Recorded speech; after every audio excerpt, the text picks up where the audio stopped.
जय श्री राम।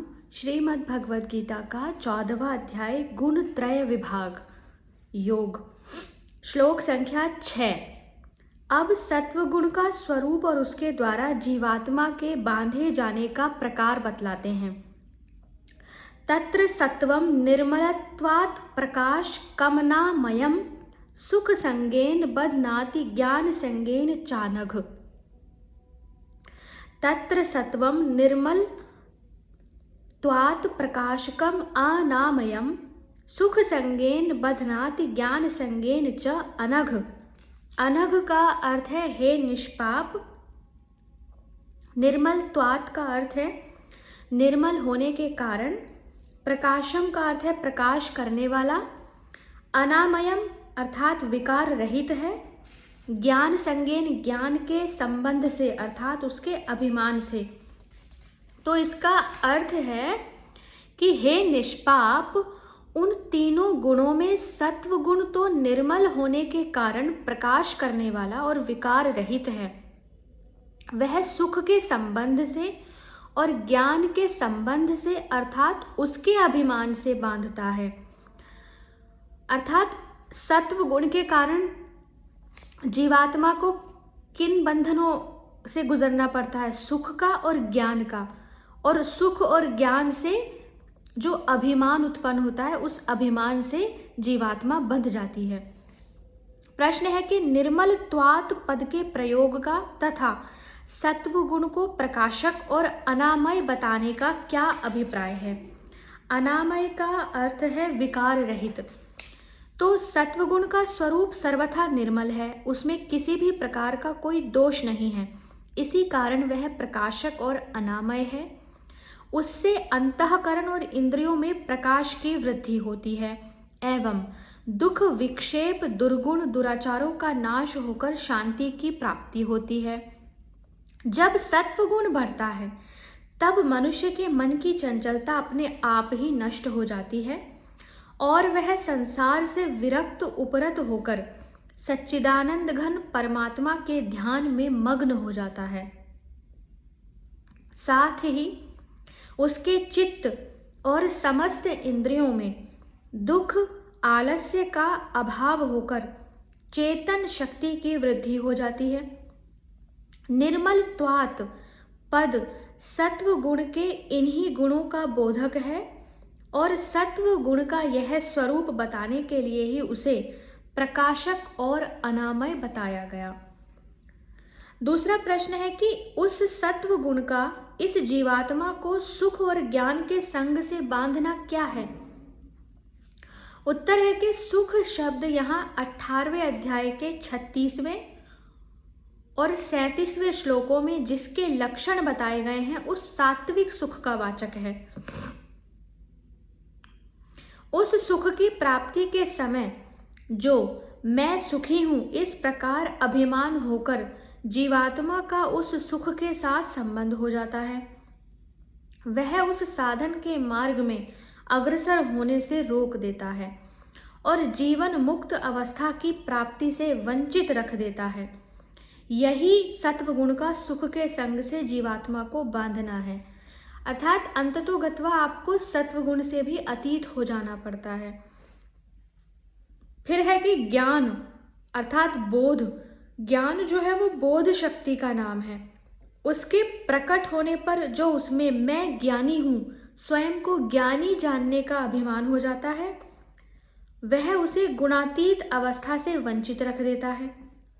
और यही सत्व गुण का जीवात्मा को ज्ञान के संग से बांधना है।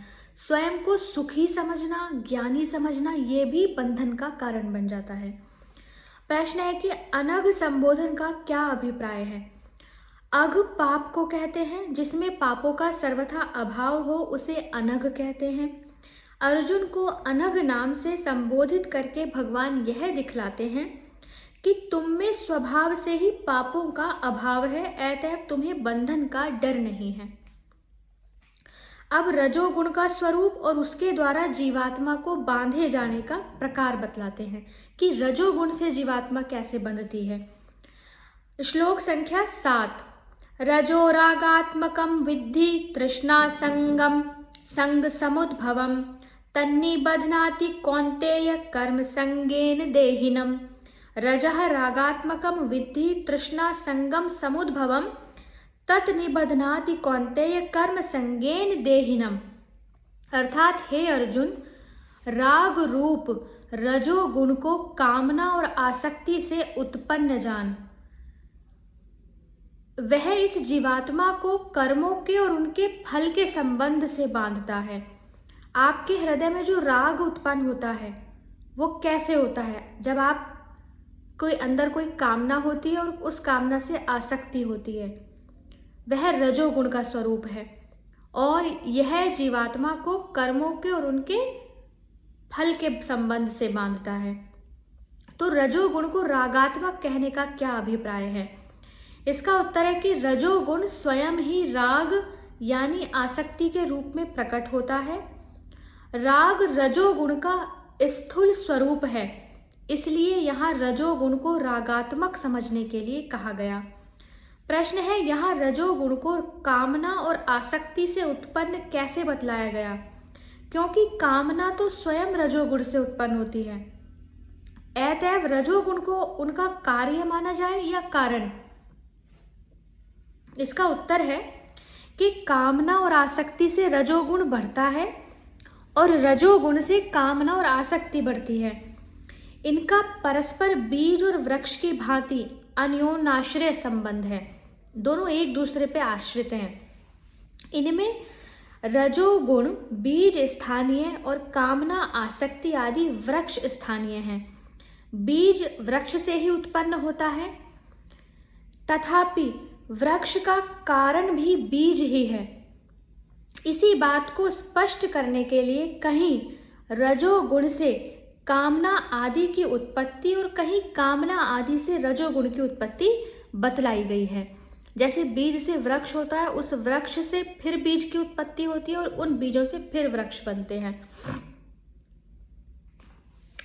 यहाँ तृष्णा संगम समुद्भवम पद के भी दोनों ही अर्थ बनते हैं। तृष्णा अर्थात कामना और संग उसकी आसक्ति से जिसका सम्यक उद्भव हो उसका नाम रजोगुण माना जाए, तब तो रजोगुण उनका कार्य ठहरता है।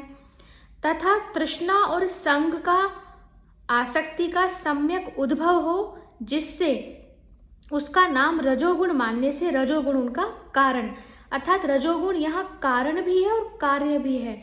कारण है तो उससे तृष्णा और आसक्ति पैदा होती है और तृष्णा और आसक्ति यदि कारण है तो उससे रजोगुण की वृद्धि होती है। तो दोनों ही इसके अर्थ बन सकते हैं। अब प्रश्न है कि कर्मों का संग क्या है और उसके द्वारा रजोगुण का जीवात्मा को बांधना क्या है? उत्तर है, इन सब कर्मों को मैं करता हूँ। कर्मों में कर्तापन के इस अभिमान पूर्वक मुझे इसका अमुक फल मिलेगा, ऐसा मानकर कर्मों के और उनके फलों के साथ अपना संबंध स्थापित कर लेने का नाम कर्म संग है, कर्मों में आसक्ति है। इसके द्वारा रजोगुण का जो इस जीवात्मा को जन्म मृत्यु रूप संसार में फंसाए रखना है, वही उसका कर्म संग के द्वारा जीवात्मा को बांधना है। अब तमोगुण का स्वरूप और उसके द्वारा जीवात्मा के बांधे जाने का प्रकार बतलाते हैं। श्लोक संख्या 8। तम स्तव ज्ञान जम विद्धि मोहनम सर्वदेहिनाम प्रमादालस्य निद्राभिस्तन्निबध्नाति भारत। तमः तु अज्ञान जम विद्धि मोहनम सर्वदेहिनाम प्रमादालस्य निद्राभि तत् निबध्नाति भारत। अर्थात हे अर्जुन, सब देह अभिमानियों को मोहित करने वाले तमोगुण को तो अज्ञान से उत्पन्न जान। वह इस जीवात्मा को प्रमाद, आलस्य और निद्रा के द्वारा बांधता है। इसी से हम सबसे ज़्यादा पीड़ित हैं। प्रश्न है कि तमोगुण का समस्त देह अभिमानियों को मोहित करना क्या है? इसका उत्तर है कि अंतःकरण और इंद्रियों में ज्ञान शक्ति का अभाव करके उनमें मोह उत्पन्न कर देना ही तमोगुण का सब देहाभिमानियों को मोहित करना है। अर्थात अंतःकरण में ज्ञान का अभाव हो और केवल देह से ही आसक्ति हो, यह तमोगुण का स्वरूप है। जिनका अंतःकरण और इंद्रियों के साथ संबंध है तथा जिनकी शरीर में अहमता, अहम भाव और ममता है, वे सभी प्राणी निद्रा आदि के समय अंतःकरण और इंद्रियों में मोह उत्पन्न होने से अपने को मोहित मानते हैं, किंतु जिनका अंतःकरण और इंद्रियों के सहित शरीर में अभिमान नहीं रहा, ऐसे जीवन मुक्त उनसे अपना कोई संबंध नहीं मानते।